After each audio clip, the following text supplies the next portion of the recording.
Hai, perkenalkan, nama saya Muhammad Taufik Fikri Ilmi, Jadwal Fikri. Saya berasal dari NIM 139 dan saya berasal dari kelas Ilmu Komunikasi B. Jadi di sini saya akan mereview buku, yaitu adalah Seporsi Mie Ayam Sebelum Mati. Jadi buku ini menceritakan apa sih? Jadi buku ini menceritakan tentang seorang pria yang bernama Ale yang berusia 37 tahun yang mengalami depresi berat dan juga tekanan mental karena kehidupannya yang tidak memiliki tujuan, dan juga dia hidup di lingkungan yang toksik gitu, yang benar-benar orang-orang tuh bukan nggak suka, kayak nggak pernah nganggap Ale itu ada, dan seperti itu. Dan ini ada beberapa gambaran yang menggambarkan sosok si Ale dan juga depresi Ale. Itu ada, ini adalah si Ale, dan ini adalah momen waktu Ale itu depresi. Jujur cukup bagus, dari segi visualnya cukup bagus banget. Kalau untuk buku kayak gini tuh nggak perlu banyak warna, karena menurut saya emang nggak cocok sih kalau buku yang bertemakan segelap dan juga se-dark ini tuh ada warnanya gitu, kayak terlalu banyak warna, maksudnya kayak nggak cocok gitu. Jadi buku ini tuh menceritakan si Ale tadi, dan kita di sini dibawa masuk dengan perspektif orang pertama, yang dimana kita langsung seolah-olah tuh menjadi Ale gitu dalam ceritanya. Dan itu yang membuat kita tuh jadi makin kerasa kayak ternyata kalau jadi Ale tuh seberat ini gitu. Dan juga di buku ini juga menampilkan beberapa emosi seperti kesedihan, kesepian, tekanan mental, tekanan batin, dan juga mungkin seperti kata-kata yang kurang pantas atau emosi lah, atau marah gitu. Menurut saya kelebihan dari buku ini tuh karena ceritanya tuh cukup cukup basic, kayak mungkin banyak banget di film-film atau di cerita itu, di sinetron atau apa tuh banyak kayak orang yang awalnya tuh terpuruk dulu, nanti habis itu dia bahagia atau jaya, sukses gitu. Ya kurang lebih seperti itu. Makanya ini basic gitu.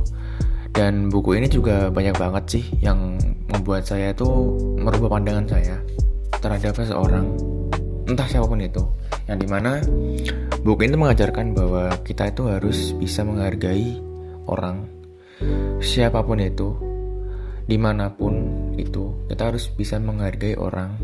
Kita nggak bisa kayak ngejudge orang tanpa tahu background orang seperti apa. Dan untuk kekurangannya buku ini tuh, dia tuh terlalu lambat untuk alurnya, terlalu lambat dan terlalu banyak ininya sih, banyak konflik yang terlalu berbelit-belit. Untuk konfliknya terlalu berbelit-belit.